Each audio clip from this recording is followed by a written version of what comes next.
if you make decisions based on what you think other people's perceptions of you are going to be, you're going to struggle for the rest of your life. Yeah. Yes. So if you're called to put faith on your billboard, put it on there. If you're called to keep faith in your heart and invite people in and then let them see it, then do it. Don't overthink that part of it, because faith is who you are. You're a child of Christ. You are a believer. So you can't decide to take that hat off. You have to be who you are. And that's going to play out in each of our lives completely differently, because we are a body of believers and God has a unique plan for each of us. And he puts us in different circles for different reasons.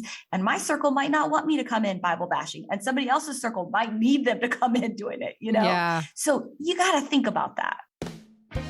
Welcome to Business with Purpose. I'm your host, Molly Stillman of Still Being Molly, and this show is all about bringing you the stories behind the brands, the companies, and the small businesses that are changing the world. Each week, I get to interview an entrepreneur, a CEO, a nonprofit director, a community leader, or just an incredible person who is trying to make a positive impact, not only through their personal life, but also with their career. My goal is to show you that no matter what you do for a living, you can make an impact wherever you are. My guests, yes, that's right, plural. My guests this week are Michelle Myers and Summer Phoebus. They are the founders of She Works His Way. This is an incredible organization that counteracts culture's way with a gospel-centered approach to both work and womanhood. The glory of God and the good of others is the pulse behind all they create, but they also believe that community is greater than content. She Works His Way instantly connects with women of every industry who share priorities of Christ, home, and work in that order. Over the last 6 years, they've watched God grow what started as a Google Hangout with 4 friends into a global ministry that reaches thousands of women daily. And they could not be more grateful for the cycle of serving and sharpening taking place among the women gathered. I had so much fun with Summer and Michelle. We became basically instant friends. And by the end of this conversation, I really think that we're going to actually be like in real life friends. I'm just speaking it into existence, if you know what I mean. You are going to love, it just really felt like you were hanging out with a bunch of girlfriends, but we dove into some really heavy topics, some deep topics, some important topics that need to be talked about today when it comes to work and womanhood. And hey, if you're a guy listening, please don't click away. Please don't click away. This is an important conversation, because I bet if you're a guy, you have women in your life that you want to support. And this is a conversation that I think everybody needs to hear. So without further ado, on to my conversation with Michelle and Summer. Summer and Michelle, I'm so excited to have you on the show. Welcome, new friends. Thank you. So fun to be here. I'm so pumped about this. We got connected through a past guest and friend of mine, even though we haven't met in person, but we just think that we're friends, and that's totally fine, because in 2021, that's just how the internet works. Right. Jennifer Dukes Lee. So for my listeners, you can go back and listen to that episode because it was fantastic. She was on in the spring, just an amazing person. And she connected me with y'all. And I was like, okay, I love them already. And just in the few minutes we've been talking before we hit record, I was like, yep, these are my people. So even though we have learned prior to recording that Michelle is afraid of birds, and I own many forms of birds in the forms of chickens, turkeys, ducks, and guinea fowl. So we are just, we have all the birds here, and Michelle is cringing and just she is crawling under her desk. Absolute terror. She is not okay. Breathe, Shell, breathe. I'm fine. Oh this God. Is the face of someone who is fine. I know. I have a couple other friends who are really afraid of birds too. And I'm just like, those are smart people. You need to listen to them.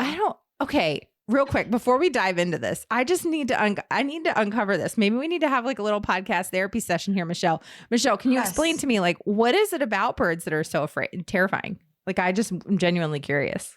What is it about birds that seem safe to you? I've tried this, Molly. I've asked. It doesn't make sense. She absolutely, though, when she walks somewhere where birds are coming, she like ends up like squat walking, like she's doing some special workout at the gym. She like squats closer to the ground and walks faster. It is the weirdest, hilarious. It's amazing. Oh my goodness. Okay. So we went to Hawaii over the summer because we're very fancy. This is our first and only trip likely ever to Hawaii. It was a business trip with my husband, but we took our kids And we learned, like, I did not know this, but chickens in Hawaii are like full on, like they're wild and they just are everywhere. Everywhere. They're like in the parking lots, like crows are. Yeah. Like it is a normal part. Yeah. Like we Apparently. were staying at the Ritz-Carlton because again, we're very fancy. And we are not. So we really intimidated. Are not. We really are not very fancy. This was a work trip, but we were staying at the Ritz-Carlton and you think like, oh, like Ritz-Carlton. I mean, there are chickens everywhere. And I was just like, this is. Yeah, it's not safe to lay out in Hawaii. It's not safe. Oh Anyway, okay. We're moving off of the topic of birds, but I am very fascinated by this and I really enjoy it. And Michelle, I'm extending all of the grace and love to you, despite your fear of birds. Same. And it's okay. It's Same, okay. same to you, my friend. I know. This is unity. I love it. This is unity. Unity in the body of Christ. Yes. I love this so much. Okay. So let's dive right in. I'm going to have you guys give us the Michelle and Summer 101. Summer, I'm going to have you go first. Give us the Summer 101. Who are you? What do you do? How'd you get to where you are today? I'm Summer Phoebus. I live in Annapolis, Maryland. I am a pastor's daughter and now a pastor's wife. So ministry my whole life. That's why I tell you that. I started working when I was 15 years old and my first job was at a tanning bed, which I'm sorry. I know they're not good for you, but at that time I thought I was changing lives. I really did for the better. Everybody I thought did. I was helping us get through winter in the middle of Indiana. Okay. I have a question though. Did you ever put on like a Playboy bunny sticker when you went into a tanning bed?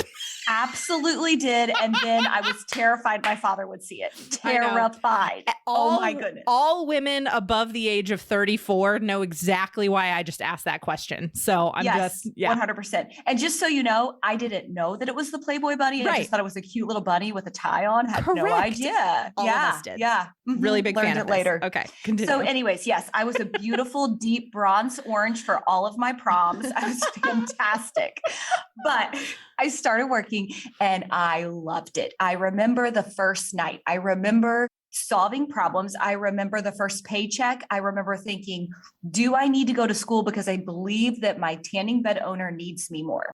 I still had to go to school, but that started a trajectory for me that I just knew I loved the workplace. I loved business. I had an entrepreneurial spirit and I chased it. And the Lord was so good to teach me so many things throughout that period of my life. And I'm still a working woman. I have two daughters that are, oh my goodness, 19 and 21. So we are recent empty nesters. And yes, it's as good as you think it is.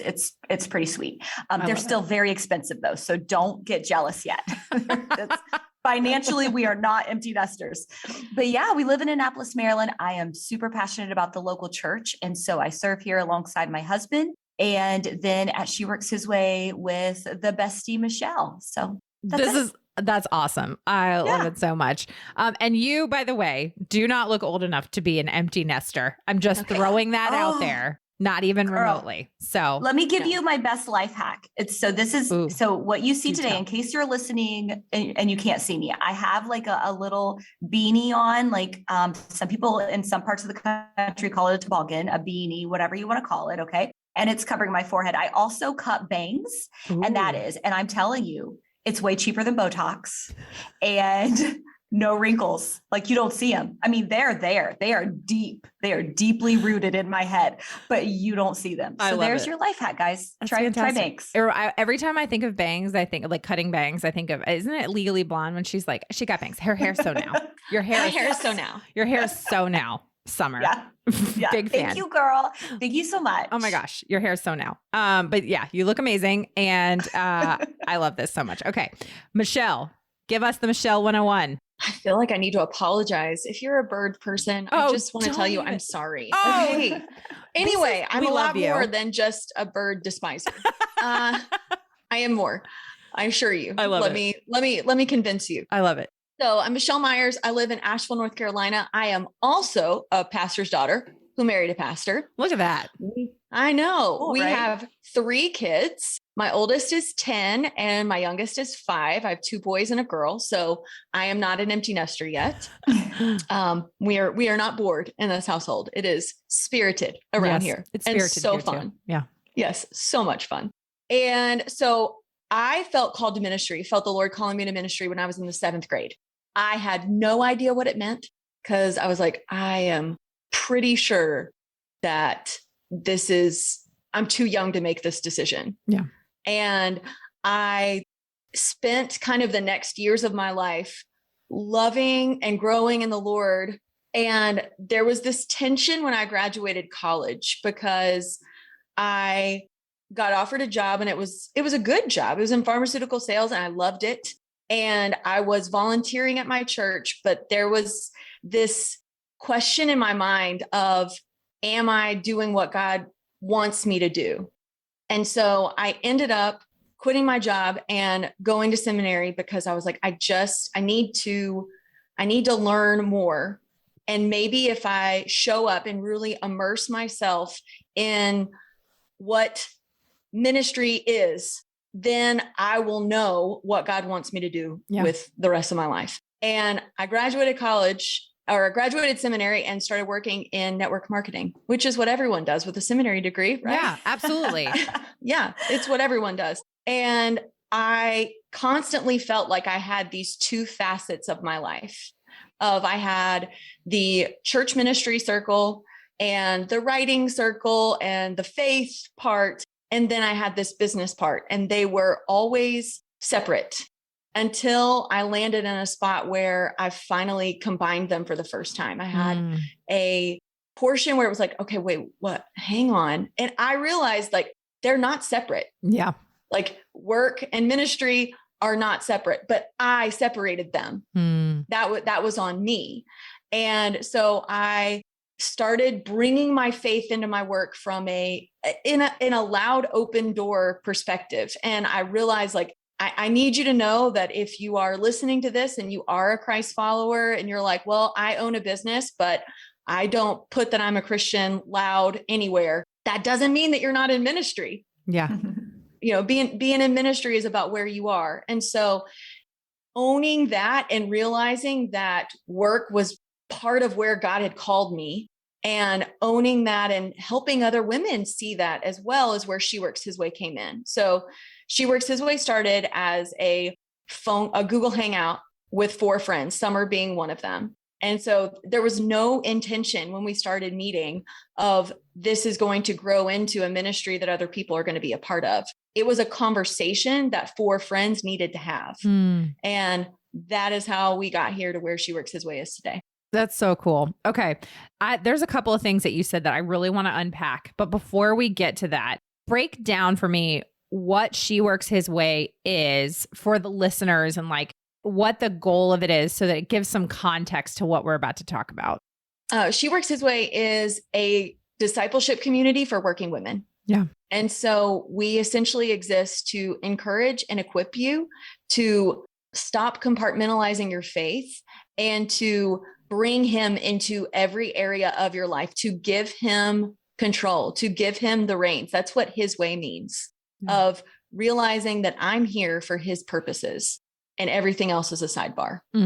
So good. So good. Anything that you would want to add to that, Summer, of just like your heart and goal behind it? Yeah, I think that summarizes it beautifully. It's taken us now 5 years to really understand exactly who She Works His Way is. And it wasn't because we were confused. It was because it wasn't for Michelle and I to decide. It was for God to show us and for the women who came into the community to remind us why we're here, who we're serving, what they need. And then that's what rolled into who we are now and today. And for the most part, we remind you of what God's word says, because that's the best way to get you to understand that order is everything, that God first is the only thing that will give you contentment, satisfaction, the fake word, life balance, which is just a big sham. It's the only thing that will help you find all of those things. And you have to find those things. You have to feel those things so that you can move forward in this beautiful life that God's given us. That's hard. There's suffering. It's hard. Yeah. However, there's a purpose And when you're in your purpose, everything, all the hard, it has purpose. And so you can move through it so much easier. And these little things that we call jobs that we just try to kind of tack on, to life, like got to make the money, or maybe you're someone who it is your life. Like me, you love work. Either way, it's on two different sides, and it's got to come to the center and be surrendered to God, just like everything else. So she works this way. We need reminded of that. We need to remind each other of that constantly, because I'm telling you, culture's not doing it. They're not going to tell us that. So 100%. Hundo P, I think, as the kids are saying these days. I don't know if the kids are saying that.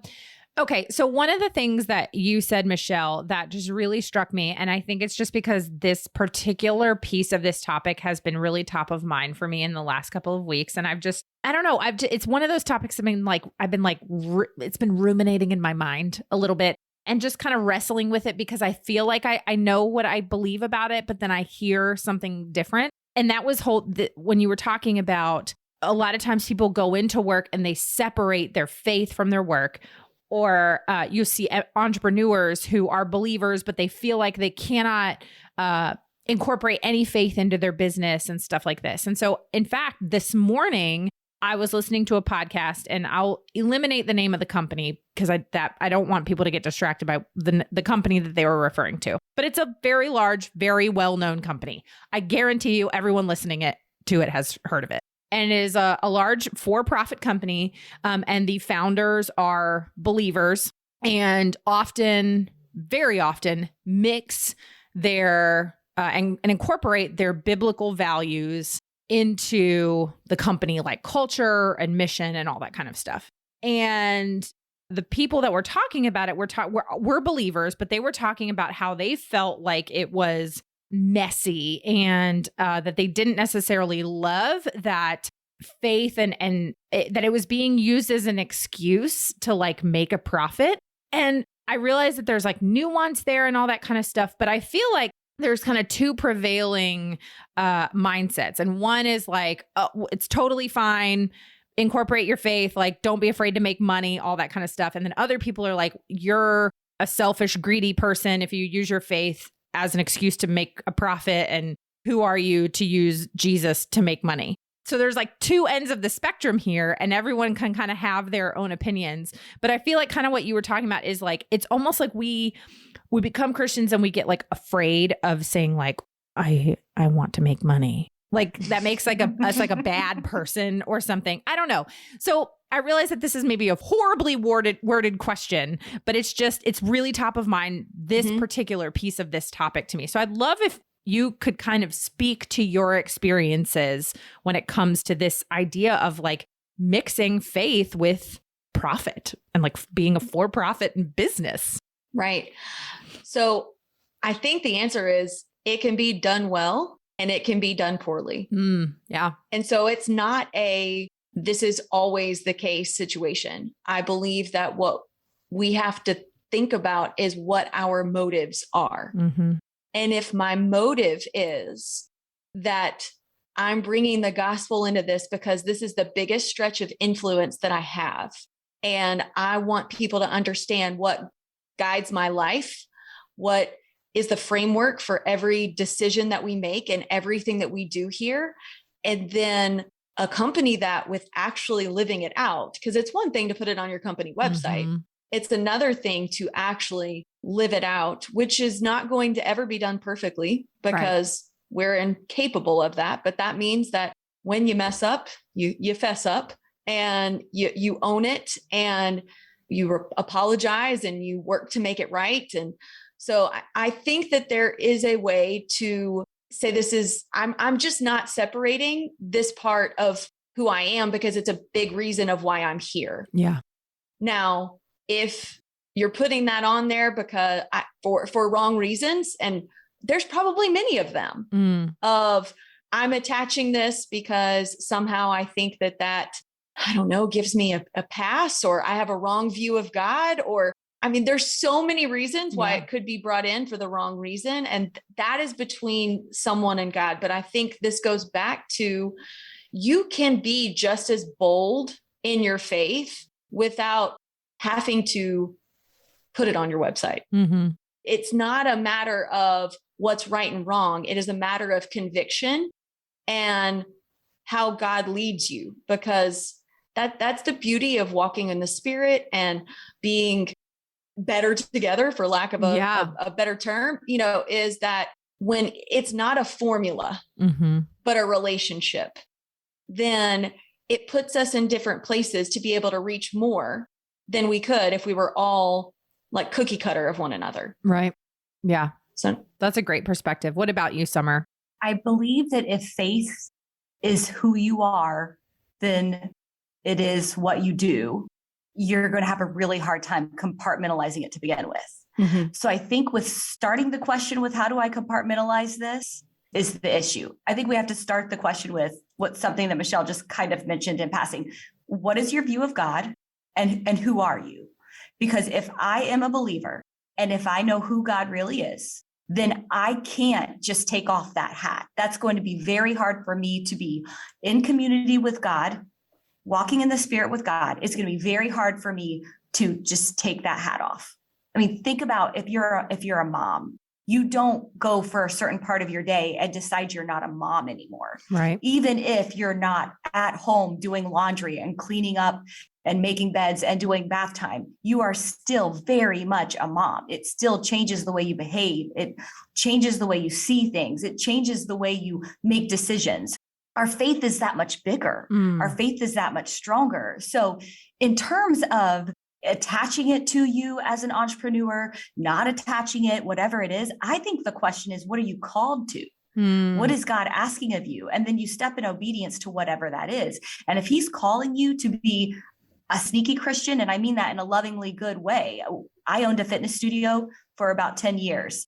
And there wasn't scripture on the walls. It wasn't the hallelujah place of working out. It was nothing like that. But we became a bridge to the local church because that's what I was called to. It was a place where people could come and they had no idea. And we had it with all my instructors. It wasn't about me. My instructors, my team, they were a team of believers. So people would come in and they'd go, there's just something different about this place. And I would just get so excited because I'm like, I can't wait to verbalize exactly what that is, but I'm going to let Jesus keep working on you until we get there. And then I see businesses, beautiful, incredible, wonderful businesses that are like all about the faith. Like that is the main thing. And they do it well and they do it for the glory of God. And it's because they're in obedience doing what they're supposed to do. So, right.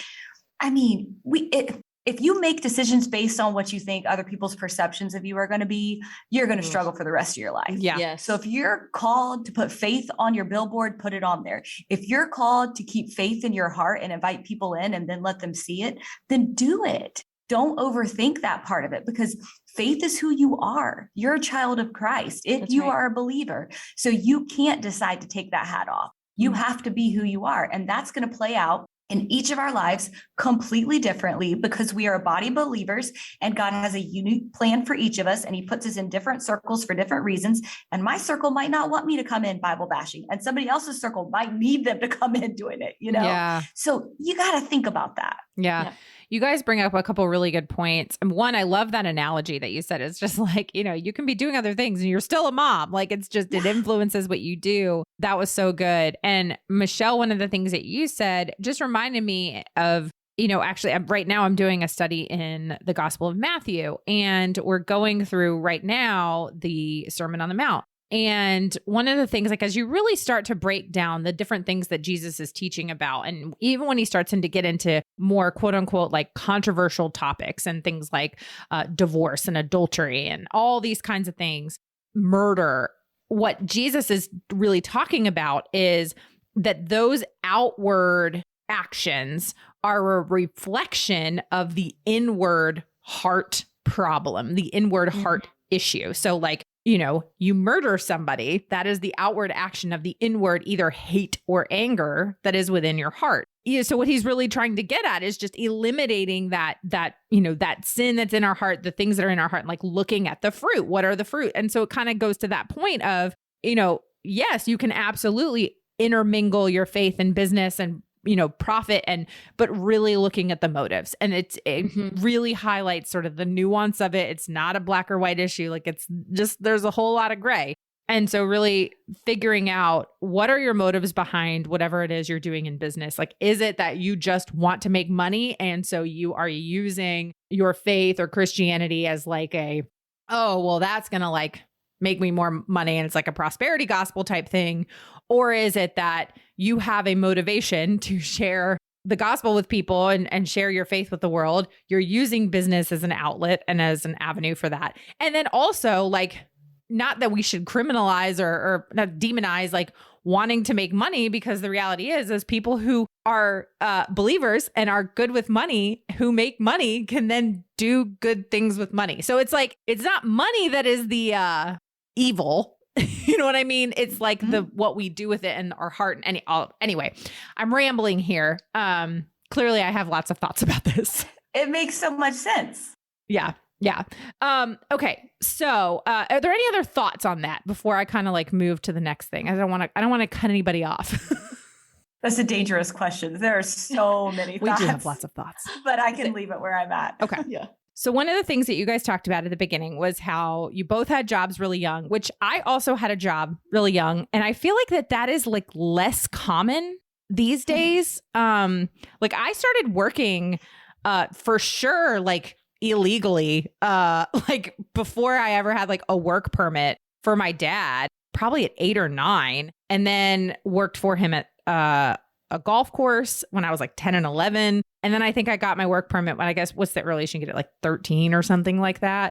That was, I don't know, back in the 90s. I don't know if that's like still the case now, but I also loved to work. And I think that there was a lot of value in it. And one of the things that I wrestled with when becoming a mom was, okay, do I want to just be like a stay-at-home mom? And not that I think that is a like amazing thing. And people who are like, who sometimes will say like, oh, I'm just a stay-at-home mom. I'm like, no, don't you dare say that. You right. Do so much. So hush your mouth. But between that and then also like feeling called to do more and to do work and to have a career, so to speak. And what does that look like? And how do I balance all those things? And then also like live out my faith. And I feel like women are in this unique position. Like nobody asks men, how does it feel to balance it all, to be an entrepreneur and a dad and, and a believer in Christ? Like my husband has never been asked that question, like not one time in his entire life. Meanwhile, I'm asked it every 3.5 minutes. And so and I get it. I get where it's coming from. But at the same time, like women are in this unique position of having to feel like we can't pursue work and that we're, failing our children if we are pursuing work, or, if you pursue work, then you can't have kids. I mean, all those types of things. As you have kind of stepped into doing this work with She Works His Way, what are some of the things that you have kind of learned in your own entrepreneurial motherhood, faith journeys? And what are some of the things that you've seen from some of the women that have been discipled through your work? I would say it always is going to come back to that compartmentalizing thing. It always comes back to that, because I think that's why the question that women get most often is, how do you do it all? How do you balance everything? How do you do it all? Because if it's one thing, you don't have to balance it. If it's 5 things, you do have to balance it. Yeah. So that's why we get asked that question constantly. The fact of the matter is, I am one thing. Yeah. I am a human and I have one purpose, and that's to become more like Jesus. Yeah. And if everything else in my life, all of the situations and circumstances and people and gifts and weaknesses, if all of those things just submit to the one thing I am as a believer, then everything happens and everything will balance itself out. It will be what it needs to be. The problem is we're not taught that way from a young age. Yeah. And we have to go back to instilling that into not only young women, but everyone, and just letting them know the pressures that you're feeling to be everything are going to keep you handcuffed to being discontent, unsatisfied, and lacking in kingdom purpose. That's the dilemma. So one of the lines in the book, Michelle, you might have to help me because I was a part of the writing of the book, but I still can never remember them. But the quote at the beginning of the book, striving, Michelle, what was that? Remember the bondage? Right. So what happens when we are trying to achieve balance is that we end up simultaneously striving to be everything that God has called us to be, and then everything that the world expects us to be. And we attempt to call that balance, but it's not balance. It is bondage. Thank you, Michelle. You're so good at words. Thank you. I hope to one day be as good as words. But that's the problem. That's the problem. So we are giving these women, we are giving them a formula, and the formula is setting them up for failure. It's setting them up for this. We call it the hamster wheel on the tightrope. That's what it looks like. So not only are you in a hamster wheel going nowhere, just spinning it, but you're also on a tightrope, and you have to stay there, and you have to do all of the things. And nothing good is coming of this situation. Yeah. So I think the women that have come to She Works His Way, the biggest thing that we've gotten to see is this beautiful picture of like the shoulder release is what we call it. Like the deep breath, and then the exhale and the shoulders down, and this mind shift that helps them to understand I've got one job and I get to do it in all of these other areas that God has called me to. Yeah. So I love to work. I love meetings. I love work projects. I love leading a team. I love all of those things. So I get to be what God has made me to be in that place. I also am a mother, and I love being a mother. And those kids, they were chosen for me. So nothing that God is asking me to do is going to mess them up, because he gave me children that are for me specifically, and he made me specifically for this work. So it's all this beautiful picture. Those kids need me to work if that is my obedience. Yeah. That's right. That is good. Summer, you're preaching now. That's right. Just get excited. You're preaching now. What about you, Michelle? Like, what's been some of your own experience? I think the biblical backing for everything that Summer just said is Matthew 6:33. It's the verse that we come back to over and over and over again of seek first his kingdom and his righteousness. And all these things will be added unto you. Yeah. And so it's the whole idea of the world says, hey, listen, take Jesus, go after all the things, and then you're going to be happy. That's the world's version of that. Yep. But truly it is seek after God and trust him for every other piece. And so part of that is knowing yourself and knowing how you are wired. And so I feel like I am in a crowd right here of women who are wired for work. Yep. And so it is not hard to get me to show up, to complete a task, to do my job, to see the purpose in that. But if you have other areas of your life that maybe do not come as naturally to you, doesn't mean that they're not important, but they don't come as naturally, and you don't prioritize them as such, and you don't put effort toward them because it doesn't come as easily as work for you, then I think what's important is for us to recognize and even give those things to Jesus more. Yeah.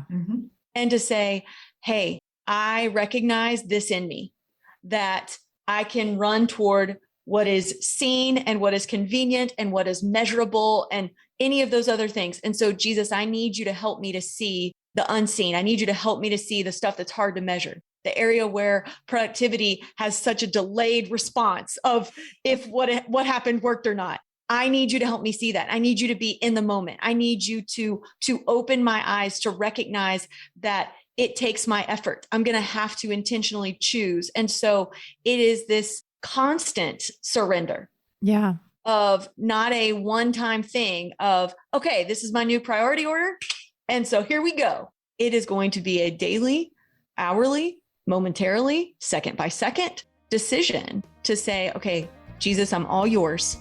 I'm all in where you have me.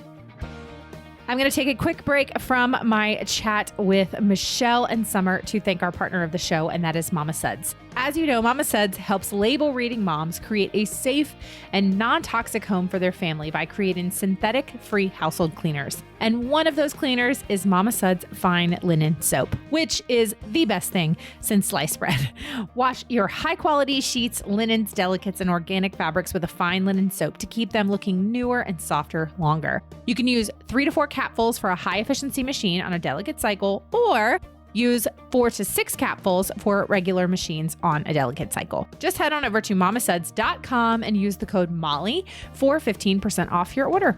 Now back to my conversation with Summer and Michelle.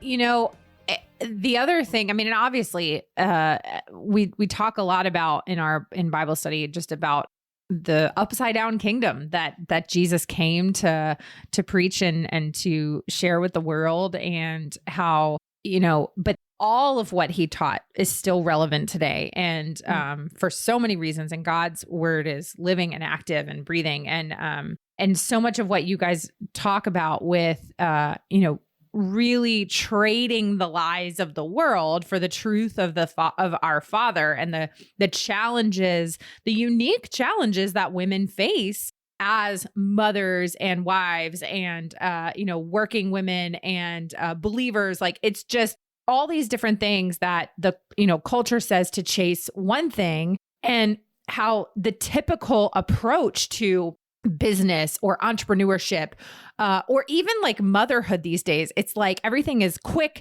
fast, overnight success. And it's like, teach your kid to read in 40 days. And like, it's just, everything has to be quick, when we see over and over and over and time again in the Bible that God is not hurried and the Lord is not hurried.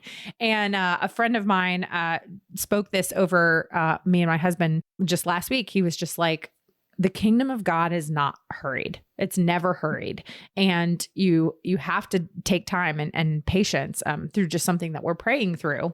And, but we are both in a particular place over this particular thing that we're trying to pray through, where we very much want the answer right now. Like, I just think it would be great if God could just be like, hey, here's the answer. And there you go. And we both know in our heart of hearts that God's like, no, this one's going to probably be a few years before you look back and go, oh, okay, there's the answer. Which I'm really struggling with right now, and having a lot of conversations with God about, just like, okay, could you just, you know, could we just speed this up? Okay. I'm a little annoyed right now that you're taking so long.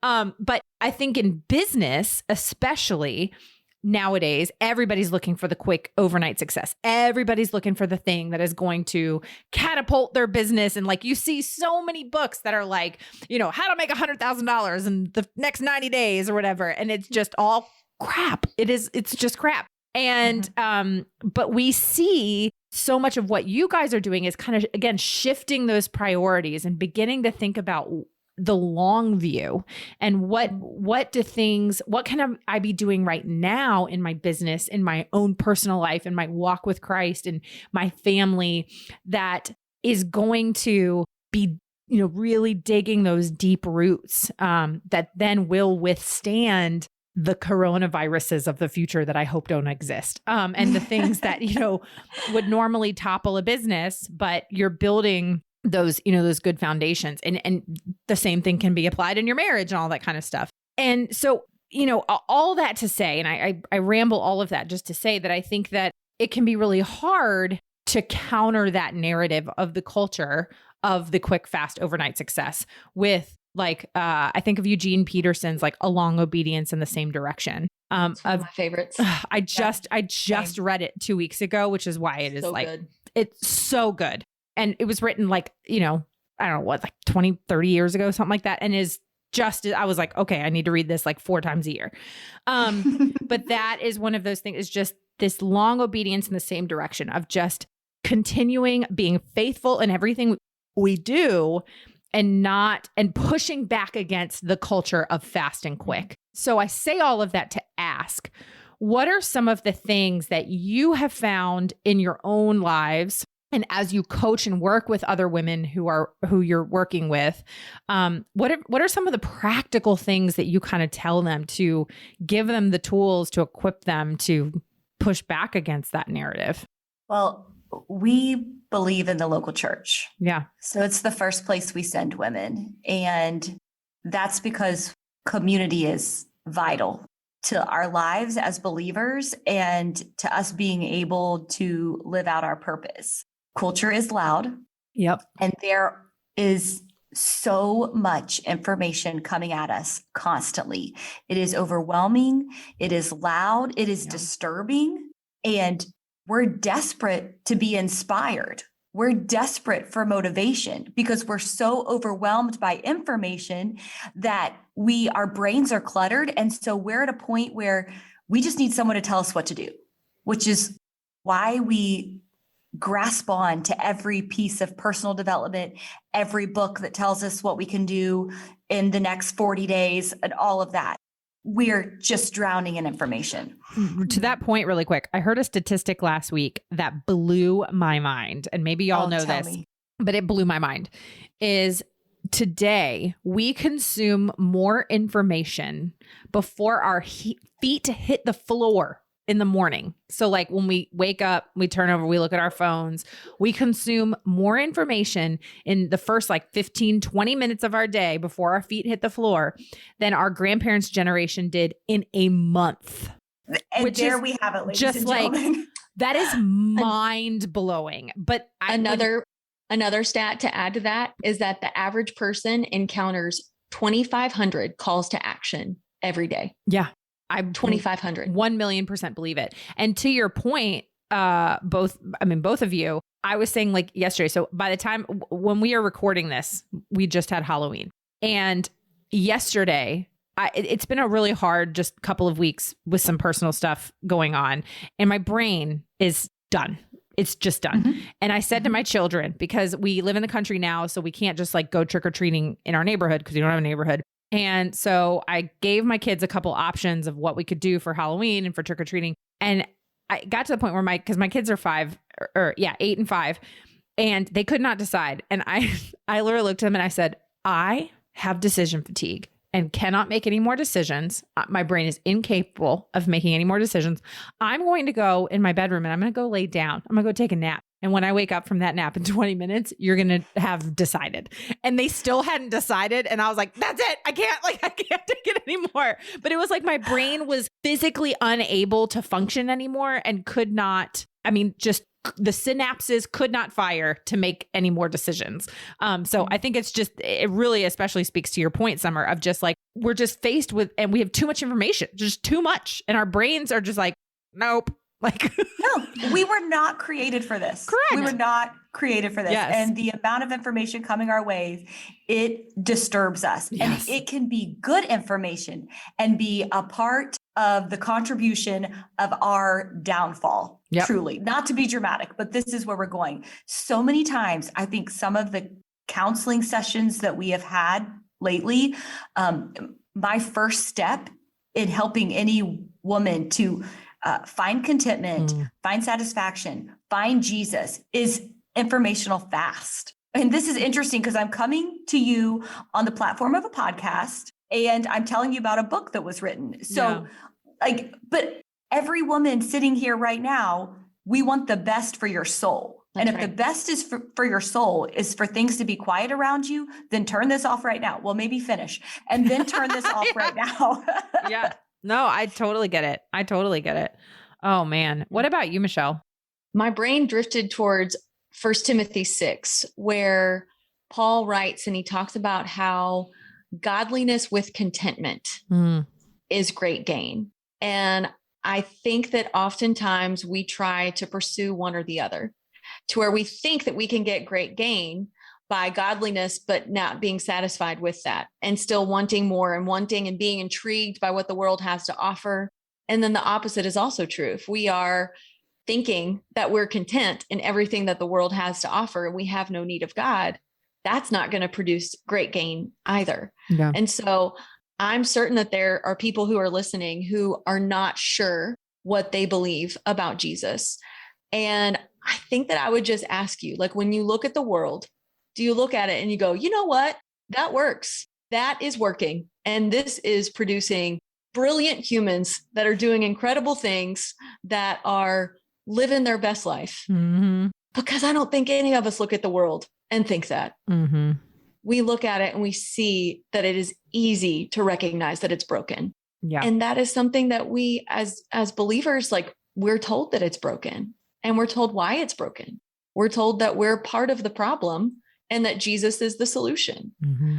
And so I would just encourage you, if you know someone that there's just something that's different about them, maybe you even know that they're a follower of Jesus, give them an opportunity. Ask them a couple of questions. Yep. Yeah. That is so much of my heart and something that, I've shared pretty openly, I think both on the show and then on my blog over the years. And, it's funny how like when I started my blog back in like 2006, 2007, like I wasn't a believer. I mean, I was a wannabe comedian, and my goal was to be like on Saturday Night Live, and that was what my life was. But then I was like a high school teacher, and like I don't know, I was like a vagabond, just going about life. But I underneath of the surface, I was depressed and I was lonely and I was stressed and I was broke, like financially, just in complete ruin.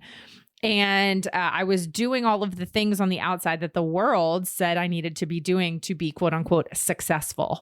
And all the while I was just killing myself. I was just running myself ragged. And I got to a point where I had completely collapsed basically. And it wasn't until it was the fall of 2010 where I got to a point where I was like, I've been doing it the world's way for a while, and nothing was working. And I started dating this guy. Spoiler alert, he's my husband. But I started dating this guy, and that's the question I asked. I said, something's different about him. Something's different about him. And this is not like to say like, ladies, get yourself a man who can save you and no, but the reality was he was the first person in my life who did not make me feel ashamed for the mess that I was in. And I could tell that there was just something different about him. Number one, he like called me, and I didn't have to like question as to whether or not he was going to call or text me. That's like a whole nother conversation for another day, but he had his like crap together. And he was funny, but then he also he was like emotionally stable. And I was like, this is weird. Like you're 25, 26 years old, and you're like, you like seem pretty with it. You know what I mean? And the more I got to know him, the more I started to ask that question. What is it that he has? What is it that he has? Everybody around him loves him and respects him and just sees him as somebody who is just like a good, yes, of course, he's still, a flawed human being, as we all are, but just there was something different. And so I asked him, I just said, hey, can I go to church with you? Can I go to church with you? And this was coming from the person who was like, I don't want any of that Jesus stuff. I don't want any of it. No, that's not for me. And I walked into that church and my life changed forever. And so I think a lot of it, and it wasn't like he was evangelizing me. He was just living his life as a follower of Christ. And I knew from the moment I got to know him, something is different about him. And it caused me to ask the question, what is it? And then I stepped foot through the doors of the church and God did the rest. And so to me, that's like such a testimony and example of like, what can we do in our own lives to live as an example, in a community, in our own communities, as we interact with people, as you get to know the cashier at the grocery store or the cashier at the gas station or, the person who cuts your hair, as you get to know and interact with these people, it gives you an opportunity to just reflect your faith in just the way you are and the way you believe. Because when Jesus comes inside and he just changes you, then everything, and then people can say, something's different. Maybe I should try this Jesus thing that this person's talking about. Anyway, I didn't realize I was going to go on that little like tangent. That is my that you did. Yes. favorite. Yes, that is my favorite story. I love that. I would suggest I would listen to it. I want you to like do a whole episode just on that story. I would totally listen to that. All right. Well, making note. I will do that. What's your husband? Oh, you probably don't say your husband's name. Oh no, he's been on the show. Everybody knows him.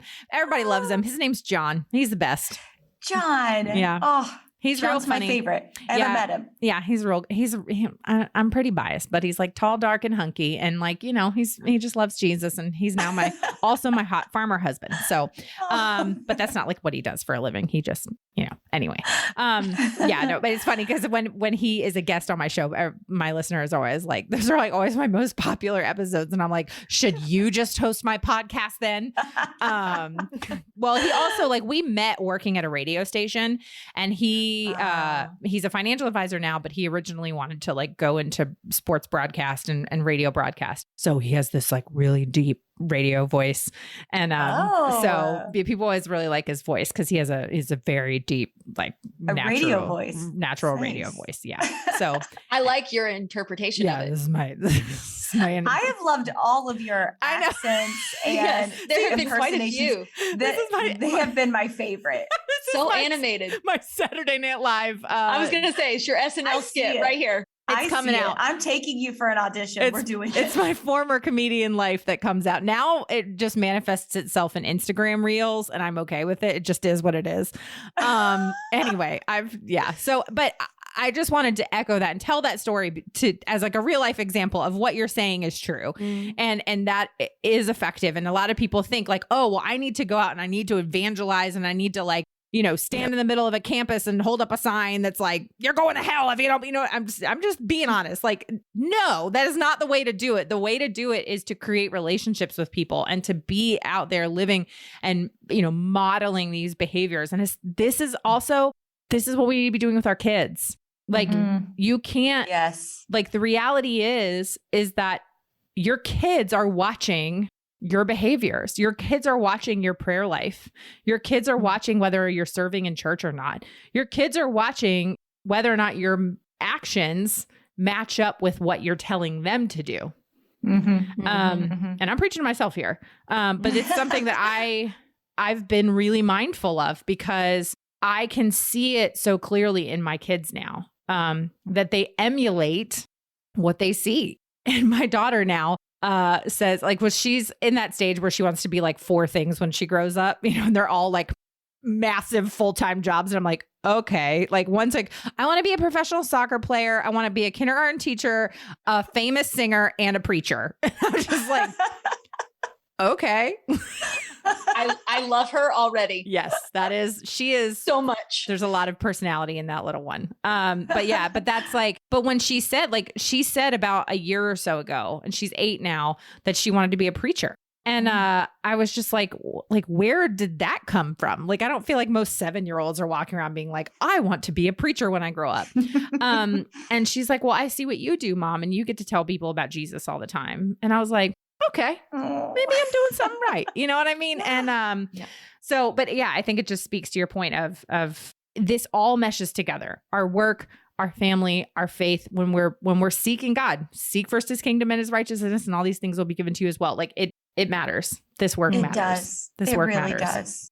Okay. So there was one thing I wanted to ask you because one of the things I in addition to kind of a practical sense is I like to kind of leave or give listeners like, okay, what's something you can really take away and begin to implement today? And we talked about the influx of information and all this stuff that's coming into our brains and all of that.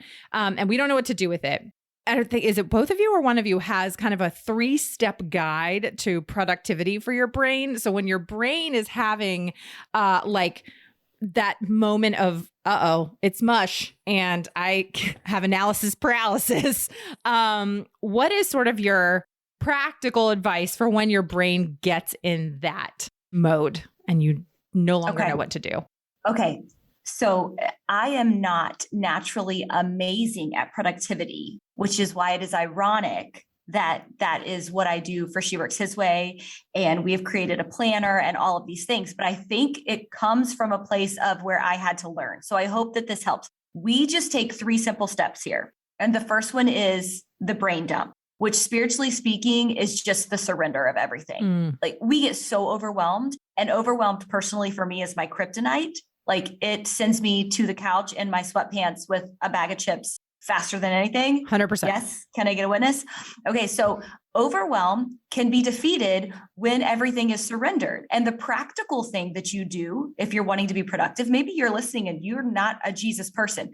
This still works, friend. This still works. And we'll get to the Jesus side, but dump it all on a sheet of paper. Like I do a brain dump that is not pretty. It is not organized. It is everything from send Aunt Gertie a birthday card to pick up the kids' groceries, snacks, to like, it's everything, work projects, all of it. Okay.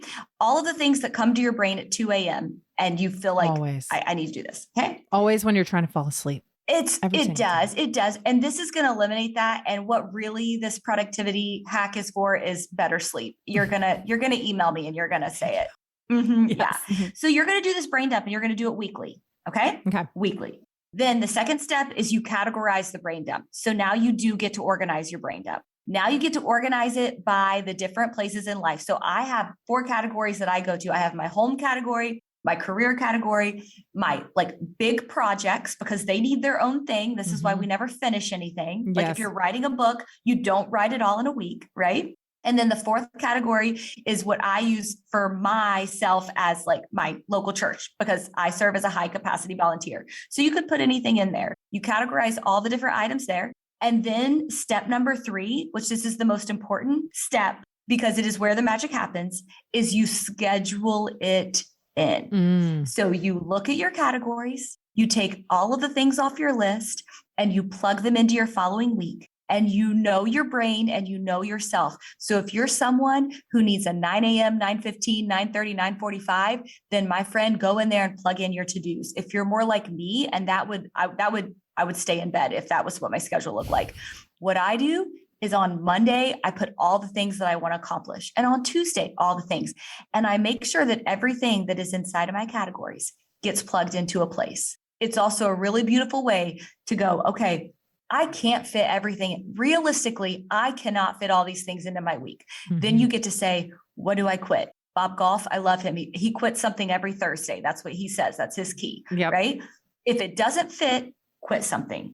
And if it does fit, put it in there and do it. Because if it's in your schedule, you will do it. Yep. That's what we do. That's like our She Works His Way method. I love it. I'm going to interject really fast. Please. Because you are listening to this and it is December 15th. And that means that we are 2 weeks away from 2022. This is not just a concept that Summer has created. This is a planner that she has put together, which means it is currently available on the She Works His Way website. This is a product that is dated. So listen, if you know that you have a problem of overwhelm and lack of sleep, because it's too much and it's not organized and you need it. This is a system that works. Yep. It is proven over and over again. We have done a test run now for the last 6 months across so many different industries, seasons of life. And we have been blown away by the testimonies that have come in of how many people that it works for. So I'm going to encourage you to not just grab a copy for yourself, but think about somebody else that you know that you bond over this issue of overwhelm. And get them one too. Molly, I'm going to send you one, okay? Oh my gosh. Thank you. Thank you. You're so welcome. It doesn't have any stickers in it. Oh, it doesn't have extra page. Okay. I'll send you a roll of stickers. That's all right. It's okay. I've got some. I love it. That's amazing. So pretty. Yeah. It's, and honestly, I typically am one of those people. And I think that it's important to talk about this because I'm one of those people who generally, I feel like I manage things pretty well. Like I'm pretty good at kind of triaging all the things in my life that I need to do. And I don't get overwhelmed easily. But then I feel like it happens sometimes where you get in a season where you can't control it. Like you're just overwhelmed. Like at the time of this recording, the last 3 weeks, almost 4 weeks have been incredibly overwhelming. Just like, I feel like I've been sucker punched left and right with just so many things that are completely out of my control. And just a lot of sad things and a lot of hard things and like business things that are good. And just, I said to my husband, I was like, I it's too much. Like I can't. And it's all stuff that is completely out of my control. And I just have had to go to God and just be like, I need you to handle this because I cannot, because I've reached my limit. I've reached my peak.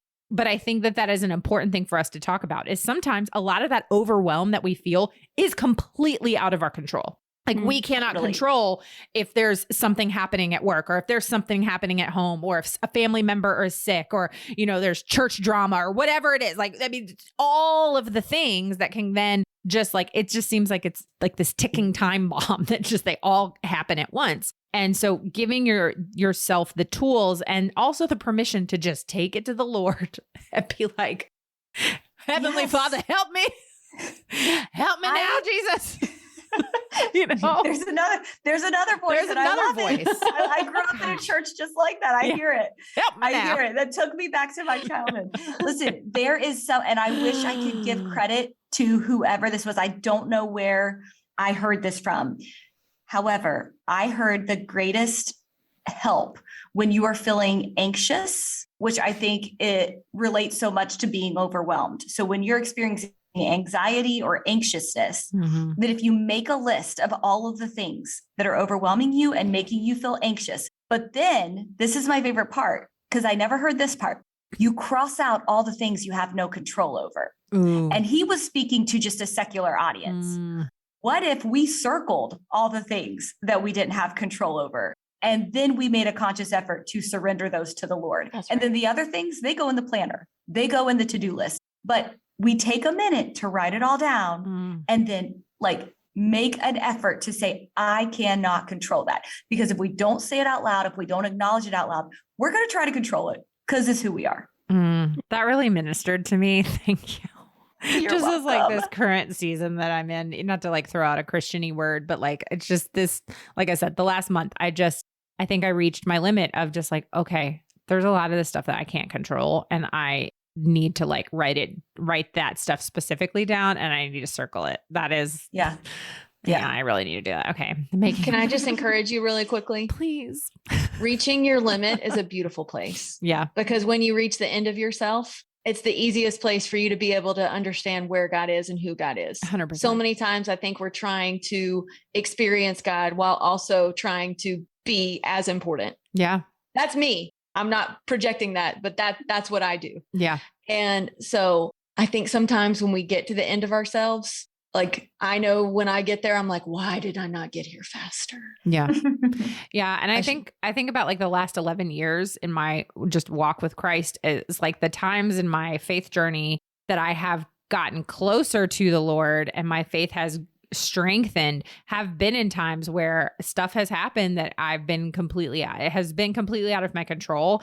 And I have had to fully rely on God to work it out. And then to see the fruit of it, a year, 2 year, 3 years down the road, and to go, oh man, that thing I went through sucked. Like that was awful. But man, look at what God did through that. Man, I'm telling you, that was a word for me, but I think that there's somebody listening to this that was a word for them too.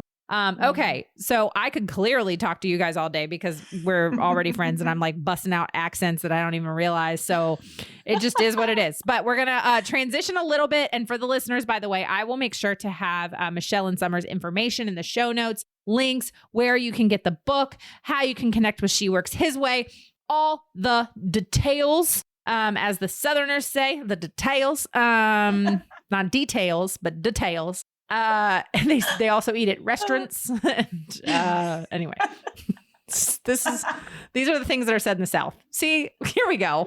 All right. All right. Restaurants and details. Okay. I will have all the details in the show notes and like such as. So now is the time where we ask some fun get to know you questions. So I'm going to like popcorn back and forth. Hope that's okay. Yes. All right. Question number 1. I'm going to go to Summer. What is the best concert you ever attended? Oh, goodness. That's the perfect question for her. Ooh, I like it. I love music so much. Or like most memorable. I'm so afraid I'm going to be judged. I'm trying to think through the audience. I will not even judge you. There is zero judgment here. Okay. This isn't going to be, I don't think I'm going to get judged for this. Nobody's There's judging an artist called Toby Inegwe, and he is a rapper. Oh, okay. And he is amazing. And it was incredible. And you can look him up. The concert, it was a smaller show. And I love a smaller show. My husband and I go to like some of the smaller shows. It was phenomenal. The entire concert. Loved it. No judgment here. This is a safe zone, this podcast. Okay. All right. I have been to concerts from everything from like the Dixie Chicks to Brian McKnight to Korn. Wow. I went to a Korn concert in college. NERD. I mean, Kanye West, Toby Keith. I mean, all across the board. So Dave Matthews, I'm a big Dave Matthews fan. Oh my goodness. Many Dave shows. Love me some Dave. So yes, clearly I have an eclectic. We need to talk about music at some point for sure. And I'm not worried about you judging me. I'm worried about wherever else this is going to go. So that's why That's all right. I'll tell you, Molly, some of my favorite concerts later. I like it. Well, I have some really awesome listeners who are like, this is a pretty judgment-free zone. So don't you worry. Oh, I all love right. that. Okay. We're going to go to Michelle. Question number 2. If someone were to play you in a movie about your life, who would you want it to be? Cameron Diaz. Oh, yes. You 100% look like Cameron Diaz. I don't know if I look like her, but do. she's animated enough. And there have been enough scenes in movies that she has done that get sent to me when people watch them, because somehow she embodies the most exaggerated parts of my personality. A certain Runner up would be Amy Poehler if she would just tone down Leslie Knope just 10%. I'm there. Yeah, I 100% see that. And I like that there was really no hesitation in your voice. You were like, Cameron Diaz, I've thought about this. I mean, yes, all I need is I'm not going to. Big fan. But yes. Okay. Bible question. We're going to go to Summer. Favorite book of the Bible? It changes. It constantly changes. But right now I am loving Peter's 1st and 2nd. Okay. Yeah. The letters, they're just good. They're good right now. Well, my life verse is 1 Peter 4:10. So that is it's literally on my license plate, and it's on all the things. So 1 Peter 4:10. Love that. Awesome. So there's a little connection there. But it's not my favorite book of the Bible, but it is my favorite verse. So yeah. What's your favorite book of the Bible? Am I allowed to ask? James. James. That's a good Love one. James. Yeah, that's definitely. And it's my husband's favorite book of the Bible too. So, Oh, but, precious. I know. Aren't we adorable? Cute. You're so cute. Okay, Michelle, favorite Bible character that's not Jesus, that's cheating. Oh, Moses. Moses. All right. I cry when he dies. Oh, Almost to the point to where I don't want to say that I'm angry at Joshua. I'm just always disappointed when he's there. yeah. You're just It takes me a bit. I have to get over it. Yeah. But he really does. Yeah. no, but I mean, I Exodus. Yeah. If I need an Old Testament book to fire me up, I'm going to go to Exodus. Yeah. I love it. Yeah. Our church just finished a sermon series on called Red Sea Rules, just all about the Exodus and all the things that we can learn from the journey through the Red Sea. So it's also very top of mind right now. Okay. This one's for both of you. What is on your current most played playlist on Spotify, Apple Music, Pandora, whatever? I'm in a 90s kick right now. Major. Okay. Alanis. 90s. Okay. I was Oasis. Gonna say 90s rock, 90s. Salt and Pepper. Yeah. All 90s of it. R&B. All of it. Honestly, 90s country, 90s R&B, 90s pop, 90s rock. I don't know that there is another decade that can top all of the genres that were just killing it. No, there isn't, because I cannot stand country music unless it's 90s Unless country. it's 90s country. Yeah. In which case I'm there for it. Martina. Give me some. Oh, that's my sister's name, by the way. Martina. We spent our summers watching VH1 and CMT. Yes. And we belted Martina McBride songs. Heck yeah. Belted. Heck yeah. Yes. Mariah Carey. Yeah. Celine Dion. Oh my gosh. Oh my gosh. Yeah. I've been introducing my kids to some of the 90s stuff, and they're loving it. And I'm just like, y'all don't even know. What is this junk you guys are listening to these days, where I'm just like, you don't even know good music. And listen, let me tell you, keep going with it. I told you, my kids are 19 and 21. They're obsessed with 90s music. I mean, 311, Tribe Called Quest, all of the CDs are in my daughter's car. Yes. We did a good job. You are winning. I'm very proud of us. This mom stuff. I love it. Okay. Michelle, what about you? So I have an acoustic cover playlist that I keep adding to. And so it is the mainstream songs, but an indie artist or an unknown artist doing their twist. And so I like there to be something on in the background that is familiar, but not so familiar that I'd go into concert karaoke mode. I need you. And so to it's share. The best of both worlds. So there's a lot of 90s hits that are on my acoustic cover playlist. Okay. I think I need you to share this playlist with me, and then Got it. I may even try to include it in the show notes because that is like my jam. I love that. Okay. Yeah. Love it. You got it. Again, very eclectic music tastes over here.